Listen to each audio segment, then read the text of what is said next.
Hello, and welcome to the latest episode of Fast Casual, Landed's official podcast, brought to you today from Asheville, North Carolina, and New York City. As always, my name's Alex Mann, and I'm your host again, and it's great to be back this week. As I like to say, every restaurant has a story, and so without further delay, let's get this show on the road. I'm delighted to say I'll be chatting with Eric Gabrynowicz, which I'm delighted I did not botch your surname, Eric. Very well done. Who's the SVP of Culinary and Beverage and a corporate executive chef at Tupelo Honey. He's also a James Beard semi-finalist, not once, not twice, but 4 times. Eric, say hi. Hey, how are you? Thanks for having me on. I'm delighted to have you on. Do you want to give us a bit of an introduction as well while we're here? I think, you've got such like a well-rounded background. I mean, from being executive chef to now being in leadership. I'm curious just like about your whole background and just kind of give us a taste to like who you are and what you do. Sure. So I started in the restaurant business when I was 14, which was a long time ago. Like most people, washing dishes and just kind of learning the business from the ground up. I went to the Culinary Institute of America, actually went on the prospective student tour when I was 14 years old. So kind of one of the lucky ones that knew what he wanted to do his entire life. And then I just worked in a bunch of restaurants, graduated Culinary Institute and went to work for Danny Meyer in New York City, worked at 5 of his establishments, and then opened up my own restaurant with a good friend, Stephen Mancini, in Westchester County, New York, and ran that successfully for about 7 years. And then moved to Asheville, North Carolina, and joined a great restaurant group called Tupelo Honey. Tupelo Honey's Southern Kitchen and Bar, which has 22 locations in 14 states and is rapidly expanding from there. And we serve kind of upscale Southern comfort food a little bit in a casual environment.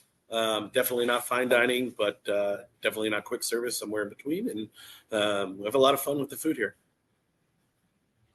And I was saying to you before, before I was even introduced to you, that I went to Tupelo Honey because my missus was so obsessed that when we went to Charlotte in October, that she was like, I don't care what we're doing at this wedding. We are getting in line for Tupelo Honey. So like, it's an amazing achievement. Like, I would say that she's a bit of a food snob as well. So like the fact that she was obsessed with going and making sure at a wedding weekend that we went to Tupelo Honey, That's awesome. It just speaks volumes. I appreciate that. The brand that you guys have already engendered, I feel like whenever I'm on a trip with my wife, it's trying to find oysters. So if you're trying to find Tupelo Honeys, we're doing something right. Technically, North Carolina is in the south, correct? As the foreign host. Yes. Yeah, so some people will argue with that from the deeper south, but it is technically in the south. Yes, correct. Yeah, you gotta get some south in your mouth, as they say. Yeah. I was very excited. When I was first introduced, when I first joined Tupelo Honey, this is 2016, 7-ish years ago. There was an article in I forget what publication, and it said, he's moving south to Asheville, North Carolina, so he can this and that. And the comments were wild from a few people in the deep south about the south or not. Pretty wild. I was going to say it's like a chef from the north coming down here to teach us how to cook our southern I'm supposed food. to tell anybody I'm from New York City, so yeah, exactly. For your sins, as they say. Yeah. And it's great as well. I mean, like obviously, you have the background with Danny Meyer as well, who's like one of the most famous sort of hospitality, I would say, gurus now. He's got his book Set the Table as well. That's like a New York Times bestseller as well. Like, I mean, you've been part of sort of almost like a food revolution over like the last 20 years. Yeah. God, working for Danny was such an education in itself. Not just learning about the food, because he has amazing chefs in all of his locations. Not even learning operations, but learning how to treat people and build a culture. I don't think there's ever been anyone better at it in the restaurant business that I've worked for or with. He is everything that people say he is. He's a wonderful human being, and he's, just a delight to work for and to have learned from. Yeah, that's awesome, man. I mean, it's cool that you just mentioned say culture and what you learn from that. And I'm always fascinated hearing about sort of like experts, leaders like yourself, because I've done a number of these podcasts now with like a number of like your peers.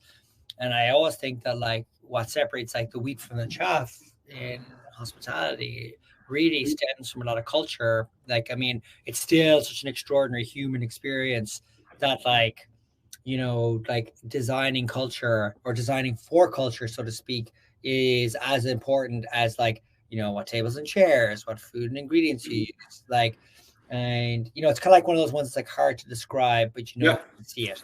And I'm curious, in your time working with him and in your role now, how you look at something like culture and how you think about it, like philosophically. Well, it's very simple what it boils down to.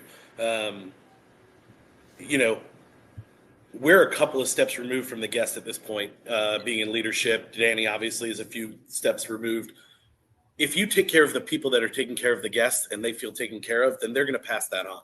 And that's as simple as it is. Like, I hate to say people and culture is super simple like that, because it's not, and it is. But if the people that work for you feel taken care of, then they're going to take care of the guest. And essentially, that's our job, right? Our job is to make sure it goes through all the levels and gets to the guest, and the guest is taken care of, whether that's with amazing food, amazing service, or just being cared for.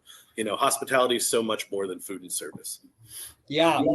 And it's kind of amazing because, like, I think back to, like, even my missus being obsessed with like Tupelo Honey when we were there, and I think about that a lot when it comes to, like, what is the guest experience, and then thinking about like what makes up like sort of the guest experience, and it's like, having a time that they will remember whenever they're like months, years down the line, they remember going somewhere, and like I feel like Tupelo Honey has kind of cracked that. You guys have really built something that's like kind of almost like a, it's cult's not the right word, you know what I mean? But I feel like, the talk and the chatter of the experience of the guests that go there is that it's a sort of like remarkably elevated version of like Southern dining. Well, we get a layup in that Southern hospitality is just a part of who we are, and it's a part of our Yeah. brand, and it's how we were built. And a lot of people don't quite understand what that actually means. I was from New York, and I moved down here, and I learned really quickly what Southern hospitality meant. It's basically being taken care of as one of your own. And that's a hard task to ask every cook, every server, every manager, every bartender to do that. But that's kind of our bullet, right? Like that's what we do. And if we take care of our people, then they in turn take care of everybody that way. And then it's a no brainer. So yeah, we do a good job at building loyalty in that regard. Your missus being one of them is because I don't know if she'd remember what she ate the first time she came, but I bet you she remembers how she felt. There was the waffle. It was the waffle. There was something waffle. I remember having a green vodka, like a healthy vodka drink, which I thought was hilarious. Yeah. We're in the contest. That I remember, which is the ironic part. Yeah, we get wild. That's a cocktail called So Fresh and So Green. Yes, that was it exactly. And like, you talk about like taking care of the employees, and that like take care of the guests, and it's kind of like this sort of like daisy chain almost. When you talk about like taking care of them, you're at 22 locations now, so clearly it's like, it's working from like today it's working. Can you speak to like, what is it like that keeps the employees staying with you guys? How are they, like, they obviously must be so happy they're referring people to work there as well. So like, can you speak to like some of the secrets, like, I mean, the quote unquote, the secret sauce, which is sure. Do you know what I mean? Like why there's such a really strong employee brand? I think there's a number of things. I think one is that they, the more effort we put in, the more perfection we have to what we give them to serve the guest. Our materials, our recipes, our, everything technical that comes from quote unquote corporate has to come down, and they have to have faith in it. And once they have faith in it, it makes their job easier, right? And that's just one of those things. The rest is, man, we have great benefits. We take care of our people. I would say as a corporate restaurant group, coming from someone that was an independent operator, I didn't have the ability to do a lot of the things that we at Tupelo Honey are able to do for our guests or for our employees. And that makes me jealous of when I was operating my own place, to be like, damn, like I could have kept these people had I given them X, Y, or Z and found a way to do X, Y, or Z. I mean, stupid little things like pet insurance, people love and are losing their minds about. And it's not to say it's as simple as that, but like having a robust benefits program for the team means you care for them, making sure they have what they need. And then on top of that, making sure that they have trust in everything that's given to them as their tools to get to the guest. I think those two things are incredibly important in that regard. So it's interesting about benefits, because what I'm definitely hearing across the board is the necessity for them, but also how it's become an evolved conversation in a way, to your exact point, that when you were an independent operator, it was not particularly feasible to be able to offer those kind of benefits, but it also wasn't sort of like culturally a thing to offer in the restaurant hospitality space per se to like all the hourly workers. Whereas now I feel like, especially like in a sort of post-COVID reset, that there's a greater expectation on benefits to like acquire talent and to keep talent. The COVID reset was incredibly huge for the worker in the restaurant space, right? Like, they realized that we needed to pay them better. They realized that they needed better benefits. They realized that they needed better work-life conditions. And a reset will do that for you. I think, to be honest, I think it was a long time coming, and I'm glad it happened. I'm not glad that COVID happened, but I'm glad that reset and kind of that course correction happened. I mean, I remember, and not at Tupelo, but we were paying not that much more than I was making 20 years ago as a line cook in a lot of restaurants, and a lot of restaurants still do. But we decided when COVID came that first thing we did was we retained every manager we had and said that when we're ready to open, if we don't have that management staff, then we're not going to be able to reopen. So we basically took a loss for hundreds of thousands of dollars a week just to be able to do that, and it worked. And then we realized that we had to up our game with pay.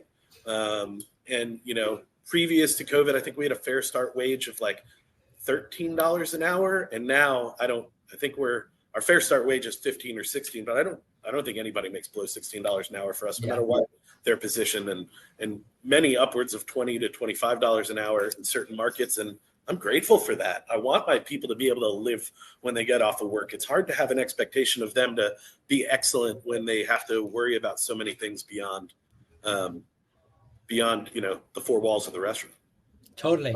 You just said something really interesting there, which is, I think, the first time I've heard this, or at least the first time it's been said to me, I would say, but I'm curious, that you retained your managers during COVID. And one of the things I hear is like kind of the opposite, where a lot of the sort of managerial class that were in restaurants at that time, because they're a bit more senior, they probably have like a family or whatever, that the yo-yoing of opening, closing forced a lot of like managers out for the sake of like supporting their family and being able not to deal with, I suppose, the sort of constant COVID openings, constant COVID closings. And it's amazing that you guys took like, you went on the front foot there to like say, no, we'll suck this loss, because taking a bet against the COVID, basically, that it wasn't going to be this sort of like, I guess, Spanish flu, like 5-year thing. You know what I mean? Like, it's actually, the foresight's amazing. Yeah, our CEO is very thoughtful and very forward thinking. His name is Steve Frappatori. He's an amazing human being. And he said to us in a meeting, and that was one of the worst days of my entire career, that was, we've got to maintain our management staff or else we will never be able to open. And at that time, we didn't know if it was going to be a week, 10 days, 7 months, or like you said, Spanish flu, 15 years. We had no idea. So we knew we had to keep them. And what our approach was, keep the entire management team intact. And then if it was only 5 people, we would add 2 hourly employees. So every restaurant had 7 people. They operated takeout 7 days a week with 7 people. And that basically we didn't break even, but it stopped the bleeding a little bit. Yeah. And I mean, we humped it for takeout. Like, we did everything in our power. We did this thing called adults eat free, right? So if you ordered a kid's meal, the adult got a free entree. Our staff will still never forgive us for that. They're flying out the door. They worked 7 days a week nonstop doing this because it was incredibly popular and we made no revenue. But at the same time, it was things like that kept us at the forefront of people's minds. And yeah, I would say that it was definitely a huge, massive risk, and one that, to your point, not a lot of people might have done it in that fashion, but it worked for us, and we're grateful for it. And like, it's funny because it's like, I mean, I say funny is probably not the right word. It's interesting in the sense that here we are in January 2024. Like COVID was in America 4 years ago this month. You know what I mean? And it just has totally changed. Like consumer behaviors, like guest experiences, like expectations have changed. I mean, Inflation. yeah, and inflation has, yeah, I mean, just been unbelievable. And I'm curious, from running the operation of the restaurant itself, you know, your dreams of running Tupelo, because I remember you were saying Tupelo Honey, the one I went to in Charlotte, did never opened. Was that correct? Or it opened for like a week So or something? that one that you went to opened on March 9th of 2020. And I believe it was the day before the last day of training on March 8th when the NBA shut down.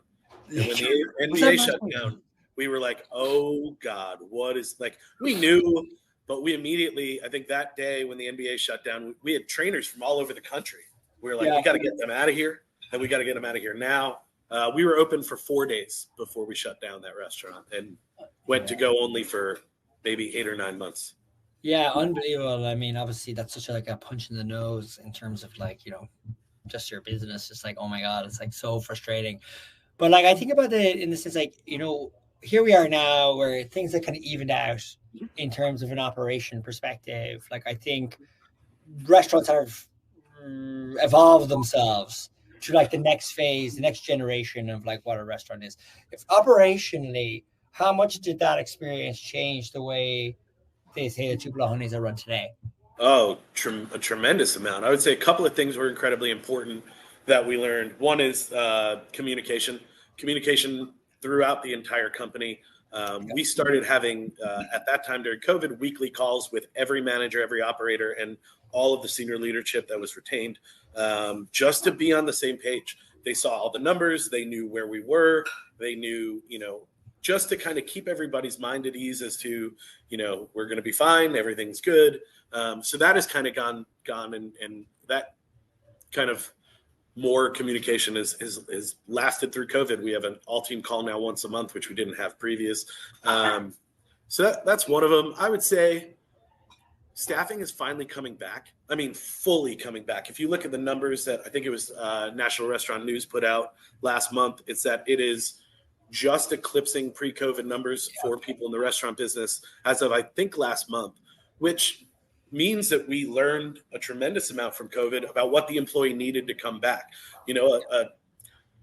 I think about myself, and if I was a line cook making $10 an hour, which is what I used to make at certain restaurants, and COVID happened, I don't know that I would have found another job maybe, right? I would have found a different profession. I would have found something with a little bit more quality of life, which always was an issue in the restaurant business. Well, the restaurant business and Tupelo in general said, all right, well, we need to improve quality of life for these employees or they're never going to come back. And I think we've focused on that for the last 4 years and seemingly the restaurant business as well has. So yeah, I think there's a lot to learn from that time period and how we got through it. But I think if it's any two things that we took away from it specifically is top-down communication and transparency to our teams. Every one of our 2,000 employees needs to know what's going on if they want to know. And two is like, make sure that when they leave our four walls that they're in a good place and a safe place by paying them well and giving them insurance and giving them the benefits that they need. Yeah. And I mean, it's amazing. I mean, I think about that a lot, like communication as the thing, because like, I guess I don't work formally in hospitality. I mean, I work at a software company that supports hospitality, but like, I guess like in technology, I've always taken it for granted that like, we have all hands every week, we have team meetings and like project meetings. And it's like, there is a culture of like collaboration within the sort of industry in and of itself. I think, that sort of startup kind of move fast, break things kind of culture you're always kind of talking. And I think we have that in the restaurant business. Yeah. It's just at the operator level in the store, right? We have the camaraderie of the GM and the chef and having, pre-shift meals and all of those things. We've always done that. Yeah. But, I don't know if, from the technology software space, if you want to know, is the C-suite talking to, or the board of directors talking to a new investor? Is there a possibility that the $100 million is about to come in the business? Like all of those things, while different for us in the restaurant business, are important for transparency, to understand, like, yeah, I could feel really great. My general manager's talking to me. Everything's good. I know everything that's going on in my four walls, but the health of the business was important to talk about at that time. That extra level of anxiety that maybe our employees had. And I think we learned from that, and just understand that transparency is a really great thing. Yeah, and like it's interesting, like what kind of stress people were under. I mean, restaurants, hospitality as a whole. I mean, it's funny because I in my head I'm like they're not as like gilded. People in hospitality are not as, what's the word I'm looking for? Like celebrated, as much as probably they should have been. Because if you think about like the time that we were in then, I mean, you'd hospitality and sort of online retail, the people who are doing the jobs of like delivering your Amazon package, the people who are preparing your curbside, the people who are in the restaurant, like formally making food. I mean, the whole of society honestly wouldn't have been able to run without the people in your four walls. I mean, it was a big boost for us to be called essential workers, right? Like, yes, we were. That was the phrase. I couldn't think of it. And so we were essential workers, right? Especially in a society now where people eat out more than they ever have. When grocery costs spiked through the roof, like there were times when eating out during COVID was cheaper than grocery store shopping, especially when you couldn't find ground beef or meat or anything of that sort. So yeah, I think it definitely, being an essential worker in that time period, we didn't take it for granted. We knew what our job was. And it gave us a little bit of chutzpah and a little bit of, it gave us the ability to move forward and know that we were important to the world. And that might not have always been the case. No, and it's amazing. And that also just kind of like trickled down into like, making the worker in the restaurant feel like they're seen as well. And like, obviously now we're talking a lot about benefits, for example, and talking about like you're seen, you're heard. It clearly has had a material impact on the entire experience that somebody within a restaurant has. Almost sounds like night and day. And that's not to say that it was bad in like 2019, but I mean like the leap that's been forward, like one small step for man, one giant leap for mankind. It feels like these last 4 years have been a giant leap for people who work in the space itself. And yeah, I would agree. And I think that has a lot to do with the fact that we were fighting for people to come back. We were fighting for workers. And, if a job wants you that badly, you tell them exactly what you want to come back. And I think we got a lot of that. And I think we learned from it. And I think, beyond benefits or beyond anything, like we took care of people as best we could during the problem. And then once we got past the problem, it was all about learning about what our people needed to feel good about themselves and to move forward. And it's interesting. And, like take care of your own, they'll take care of everybody else. And so when we think about everybody else, we think about like sort of the guest experience. What's your take on, I feel like I hear a lot within sort of the podcast, my many podcasts. I've done like over 70 of these now. It's actually like unbelievable. You're super smart. Yeah, nobody listens. No, I'm very popular, clearly. No, but one of the things I feel like I hear is that the guest experience and the guest expectations, there's like anecdotal conversation about it being kind of at a difficult period now, managing the guests, as like we've moved past like managing the employee and we feel like we've solved a lot of that. But now there's a new animal that exists, which is a new type of guest. Like, what's your kind of take on just even hearing me ask you that? So it's always been a part of the restaurant business, kind of maybe a little bit less than it was before. But I mean, we take it with a grain of salt. We understand our place. We understand that we're here to provide comfort and warmth via through food or service. And listen, you're going to have a difficult guest that has high expectations. We try to learn from those high expectations. I wouldn't say that we are bogged down at all by a new wave of guests that is, more demanding or anything of the sort. I think it's always been part of the restaurant business. I just think outside of our four walls, for everyone in life, the guest, us, everyone, is hard, right? My grocery bill is hard. My rent is hard. All of those things are hard. So when people come into a restaurant and they spend their hard-earned money, they come for respite. And some deal with the stress of the outside world a little differently than others. And I think we understand that. We know our place. We understand what our work is. And, hopefully we can turn them around. And if we can't, we can just give them a damn good meal and send them on their way. Yeah. Well, I think 96,000 Instagram followers kind of shows that, like, I don't think you guys are suffering from that anecdotal sort of issue as much as others, I think, You'd be surprised. Yeah. Take one popular menu item away, and well, I'll send you some of the comments. And do people like email you in that kind of stuff, or are people like telling your operators? Like, people will formally email you to say, "Where's my XYZ? Yes. Was not Yeah. there." So it's both, right? Like, we love hearing from the guests, good, bad, Yeah. or indifferent. Some are wild, some are not. But we have a link in our website where the guests can give feedback to. And that comes directly to me on menu items and food and beverage items and operations as well. And we hear some great stuff, man. I mean, I've taken some inspiration from those comments from our guests. So Yeah. not that I want to read another 30 to 50 a week, but, you know, yeah, I would say there's a few menu items that have come off the menu, some during COVID, some not, some before that just like sparked a little bit of outrage with some guests, and I got quite a few emails about them. Fried okra being one of them.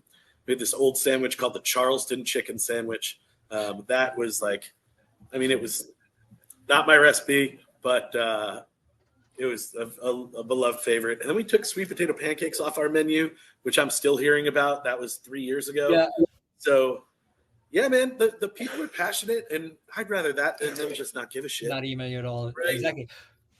What's the one that you got in an email that is now on the menu? That, like, because I think that's kind of amazing that somebody would email something and you're like, yeah, that could be something. So we had a harvest bowl. We had a veggie bowl that we had right before COVID, which was, God, like 6 prep events. Any chefs on this call are going to be like, oh, man. It was like six or 7 different prep events and like 8 or 9 different unique SKUs just for that one dish. And it was absolutely delicious.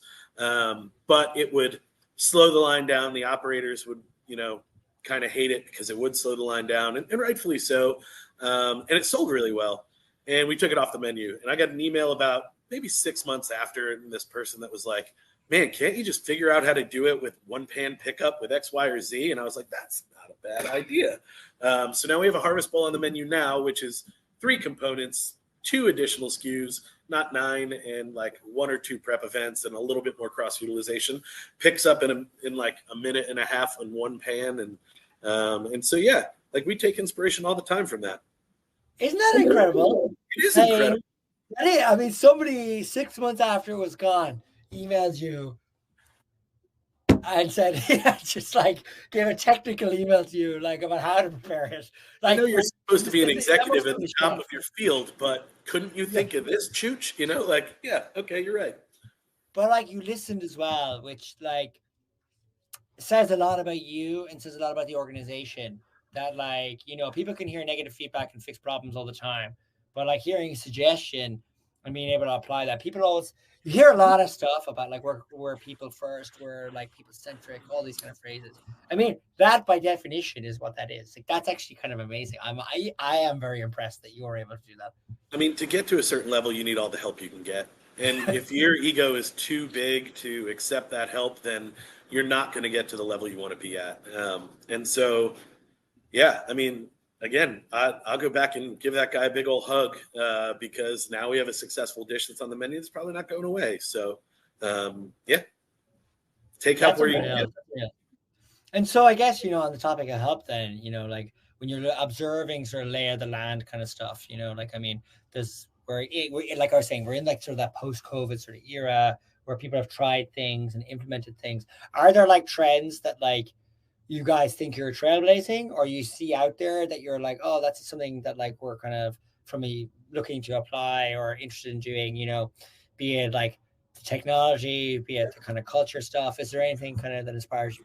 So we took the opportunity to get uncomfortable with technology during like right after COVID. We figured everything was a little slower. We had a little bit more time from a corporate standpoint to implement it. So we implemented basically Crunch Time, which is an inventory management system, which was out of our comfort zone because it's basically manufacturing.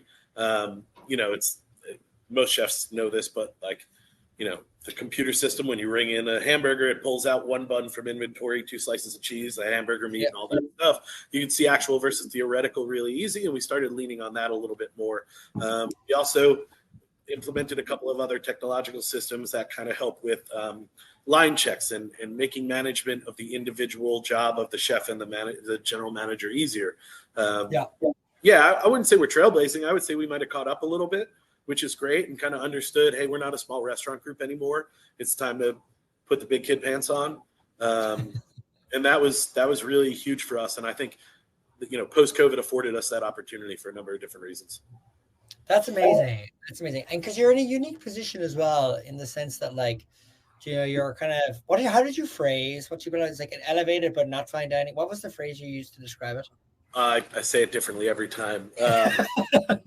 Upscale casual is kind of what we call it. Upscale casual. So, like, it's hard to tweak things, I would imagine, operationally as well, because there's, an upscale expectation, presumably, of the people that go. But, like, it's interesting because, like, you talk about that the visualization of the inventory management stuff. When you bring in, like, technologies like that to chefs, and you went to CIA, and I've listened to Bourdain. So, I guess I have a perception of what the CIA used to be like, at least. When you bring in tech like that, especially for people who are so used to, like, the sort of brigade process, like within, like, kitchens, for example. Like, I think listen, I love Bourdain. He used to drink at a bar around the corner from where I worked at, and he used to buy us drinks all the time. If we had our knife kits, it was the coolest thing in the world. But I think that day and age is gone. And for a number of reasons, I'm glad it's gone. I don't have pans being thrown at me and the such. / I threw a couple pans myself, so that is what it is. But I think knives and fire and flying by the seat of your pants was very successful for a long time in the chef community, in the chef world.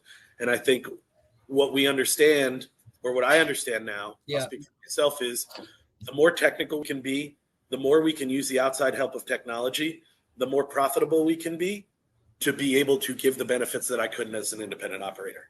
Right? I don't think Bourdain would have lasted 5 minutes in my role. I'm not saying, he wouldn't want to.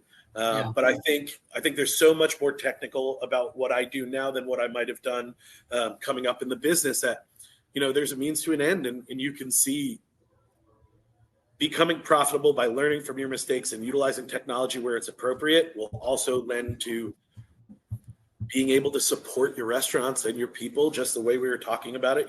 We pay, I would venture to guess, I don't know these numbers, and HR, if they read this, will probably be pissed off at me, but I would venture to guess we pay 25 to 30% more now than we did pre-COVID. I don't know the exact numbers. It's not really my wheelhouse, but if we didn't lean on technology and we didn't lean on best practices that we learned from our operators and from the business as a whole, we wouldn't have been able to do that. We'd be out of business, or we wouldn't have staff. So, yeah, it's kind of incredible, isn't it? Like, it's always fascinating because obviously your background is like a chef, and you're chef trained, and you've kind of evolved your career, and so, like, your perspective on that I find is quite fascinating, because I guess, like, for me as a relative outsider, I've got a type of perception, especially when I hear CIA. Do you know what I mean? Like, because I feel like even it's referenced in that Bear show again now, where the girl who won all the Emmys is like, she's CIA trained, and it's like that whole show is about, I don't know, psychosis in a kitchen. Do you know what I mean? Like, I don't know how to describe it. And I was like, oh, there's this weird perception of, like, kitchens as these sort of, like, places for sort of French brigades and sort of chaos merchants, when in actual fact, like, the entire industry has actually moved past that now. They have. It's not appropriate to have that kind of it's a walking lawsuit. You know what I mean? I mean, you're still going to find it, and those are the good restaurants still. They might be closed in a year, but you can still. Oh, I love how old school you are. I would say, you bring up CIA a few times. You can look to them. Like, when I went to culinary school, they had just released their bachelor's degree program, which was the business of restaurants more than anything, right? Now they put out a master's degree program on top of that. Like, they understand what's going on. They understand where the business was headed and what was going on. And that was 23 years ago.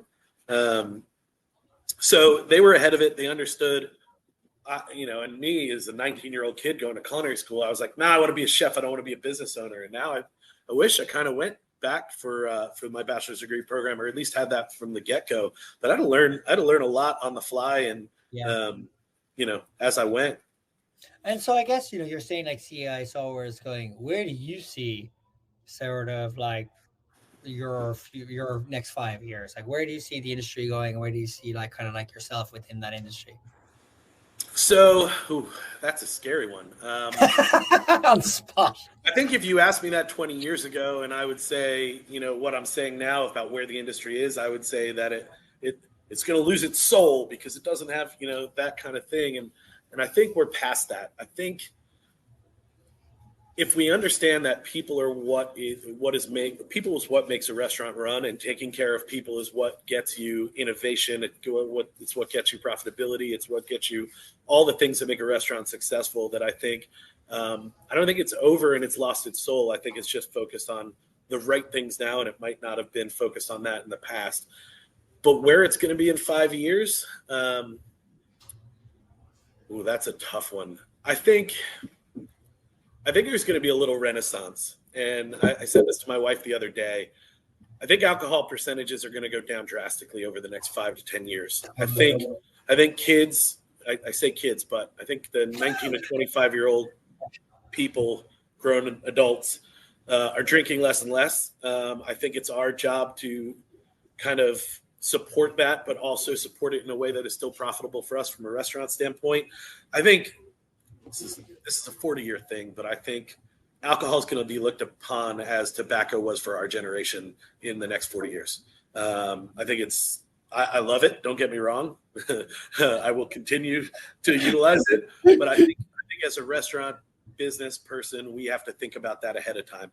And I think eating habits are getting healthier. Expectations for convenience are getting quicker. I did the Today Show in 2010. I did the Today Show a bunch of times, but in 2010, I had a 4-minute segment. The last one I did was maybe 2 years ago, and I had a 90-second segment. And I remember saying to the producer, like, oh man, when I first started doing the show, in 2010, I had 4 minutes. And they were like, attention span, man. It's just like quick, bolt, and that's gonna feed. It already has in QSR being so successful, but it's gonna continue to feed into our world. So even in a sit-down restaurant like we are, we're gonna have to keep people entertained and interacting throughout their meal, and I think that's kind of might be where the restaurant business is going. Do you know what's interesting? You said like maybe we were looking at the wrong things, and the first thing that came to my mind was Moneyball. And do you think restaurants are being moneyballed? Oh, I don't know what the equation for on-base percentage is in the restaurant business. Yeah, you got to get runs. It might be like if a staff member percentage of showing up for their shift. I might not need the best cook, but I need the guy that shows up 95% of the time. Yeah, I like this. I'm a baseball guy, so you tweaked it for me. Yeah, I know. I just think just there, I was like, they were saying you're buying the best players, but it's about buying runs, if I remember the whole thing. It's about buying production in little pieces, yeah. And then I think about it the way you're saying there, where it's like we're kind of looking at the wrong thing. Like you were looking at the best players, not like the runs, which is what you actually need. But now there's an extraordinary criticism of Moneyball within baseball that it seems to be sucking the joy out of baseball. And so you're like, is that true? Maybe as a San Francisco Giants fan, maybe I'll tell you what. So I'm a diehard Mets fan. I have been my whole life. I am pained and suffering. And I have seen both ends of the spectrum, right? Sandy Alderson was our general manager and president of baseball operations for 7 years. Sandy was Moneyball. He worked for Oakland at that time with Billy Beane. And he tried to do it with the nickel and diming of run production and on-base percentage and all of those things. And it didn't work. It might be a Mets thing. But now we have Steve Cohen. And Steve Cohen is spending $380 million on players that don't even play for us anymore just to build the farm system. And we still suck. So maybe the joy is taken out of baseball, but I don't think so. I think 160 games is taking the joy out of baseball, but I could go on that rant forever. Well, I think we can. I think we can wrap up at the Moneyballization. Start talking about the Mets and it's over, man. Sorry. But over the Mets and my Just ruined your unbelievable lack of knowledge of baseball. Although I do have a great Buster Posey jersey. There you go. It's just the most beautiful cream with Giants. But I moved to San Francisco after that dynasty, but I joined for the Warriors dynasty. So there you go. I can't lose them all. And then the 49ers are very likely to do well in Green Bay. Anyway, let me pause the podcast because we're done. Because anyone listening to this is like sports chat, guys. Eric, thanks so much. I'm just going to pause it now, and we can chat offline. But everyone, thanks for listening, and we'll be back for the next episode. Rock and roll. Thanks so much for having me. Thanks, man.